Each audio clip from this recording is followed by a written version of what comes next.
आज हम अपने गुरुदेव जी, जो हमारे गुरुदेव हैं, आए हुए थे छतरपुर में प्रेम प्रतीक मंदिर नरसिंहगढ़ धाम में साप्ताहिक श्रीमद् भागवत कथा चलती। उसके बारे में हम गुरुदेव जी से बात करेंगे, जानेंगे।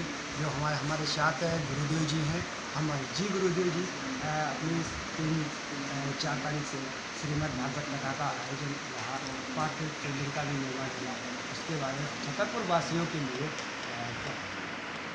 जैसे श्रीमद् भागवत सप्ताह ज्ञान यज्ञ में 3 तारीख को विशाल कलश यात्रा निकाली गई और इस भागवत कथा को 4 तारीख से शुभारंभ किया गया।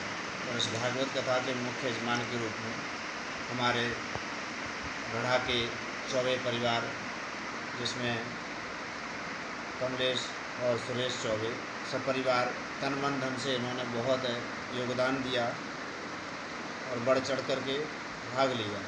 और कल जब पूर्णाहुति हुई, भंडारा हुआ, तो मैं तो इस अद्भुत दृश्य को देख के रह गया कि भंडारे में इतनी पब्लिक होगी या नहीं होगी। तो कल कम से कम बता रहे हैं ऐसा अनुमानित 30 से 35 हज़ार आदमियों का विशाल भंडारा हुआ और देख कर के मन में बड़ी खुशी हुई। और इस भागवत कथा के जैसे प्रारंभ हुई तो हमारे इंद्र देवता भी, क्योंकि इस छतरपुर में बता रहे थे कि पानी की बहुत कमी थी, जल था ही नहीं। तो जिस दिन से कथा हुई उस दिन से इंद्र देवता ने वर्षा प्रारंभ की। वर्षा तो सब लोगों का लगा कि भैया, हमसे कई लोग आकर के बोले महाराज जी कथा 20 दिन पहले क्यों नहीं कर दी, इतनी गर्मी पड़ रही थी, पानी सूखाग्रस्त हो रहा था छतरपुर।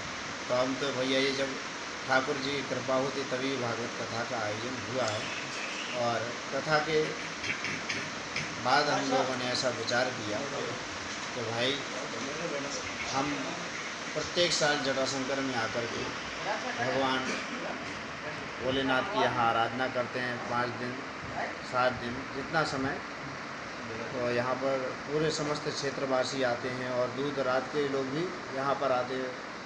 जो भी आते हैं यहाँ पर 7 दिन निवास करते हैं और भगवान शिवलिंग निर्माण करते हैं, अभिषेक करते हैं। तो इस बार किसी कारणवश नहीं आ पाए, तो हमने सभी से अपना विचार रखा और हमारे जो मुख्य यजमान श्री सुरेश चौबे जी हैं, रमाशंकर चौबे हैं, हमारे रिंकू अवस्थी जी हैं, सभी लोगों ने ऐसा रखा। बोले ठीक है महाराज जी, हम वैसे नहीं जा पाए तो क्यों ना एक दिन वहाँ चल कर के अभिषेक रखा जाए और अभिषेक रख के हम इससे मिलना जुलना भी हो जाएगा सबका।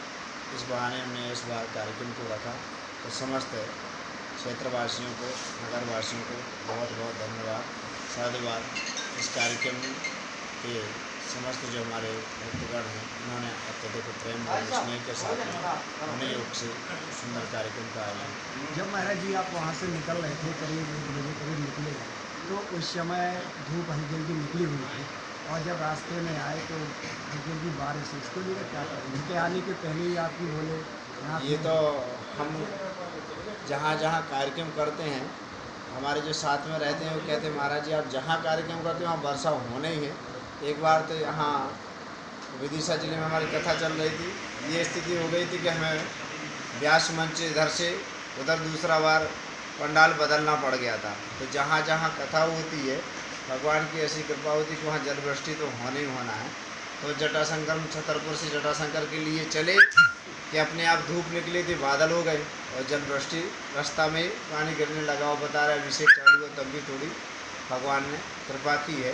तो जलवृष्टि तो ये कैलाश पर्वत है, साक्षात केदारनाथ है बुंदेलखंड का, तो यहाँ तो होनी ही चाहिए और होती रहे। ये इस कैलाश पर्वत से हमारा बुंदेलखंड सुरक्षित है। ऐसे साक्षात देवादिदेव महादेव यहाँ पर विराजमान हैं। ये हमारे बालकाल से ही यहाँ की अनुभूति हमें है।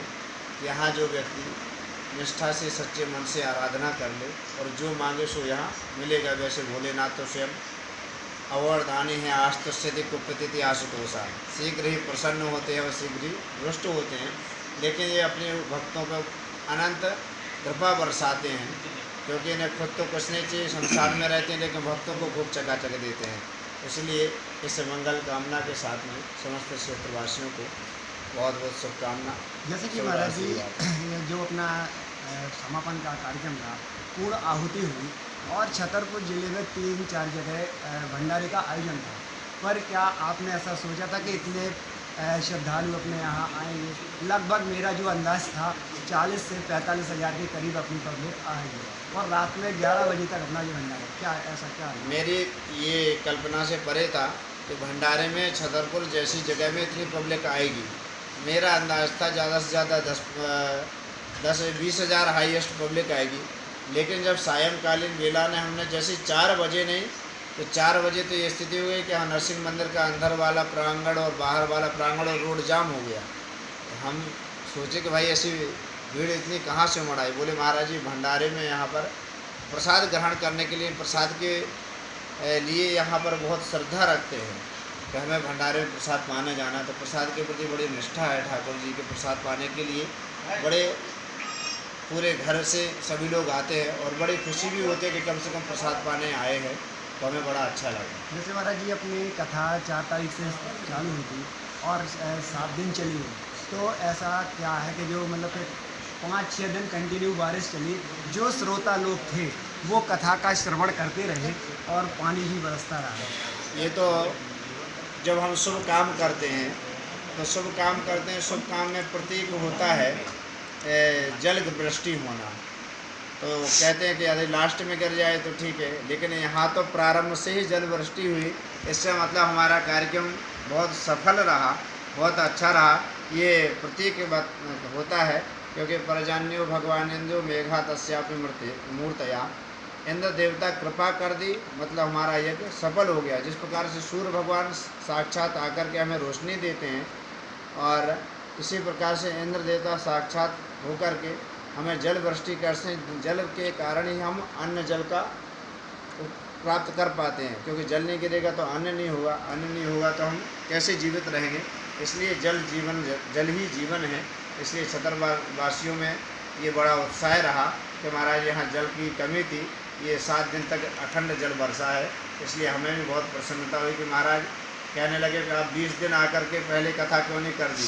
हमने कि भैया ये तो योग संयोग था, जब होना था हमारे चौबे जी को कथा कराना था तभी तो हम आते, हम बिना बुलाए आए। लेकिन चौबे जी ने कहा महाराज आना है तो हमने चलो आ जाए। हमारे छतरपुर में जो भी भक्तगण हैं, शिष्य लोग हैं, सभी लोगों ने इस कार्यक्रम में बढ़ चढ़ कर सहयोग किया और मन योग से सभी लोगों ने इस कार्यक्रम में योगदान दिया। इन सबको हम बहुत बहुत धन्यवाद साधुवाद देते हैं।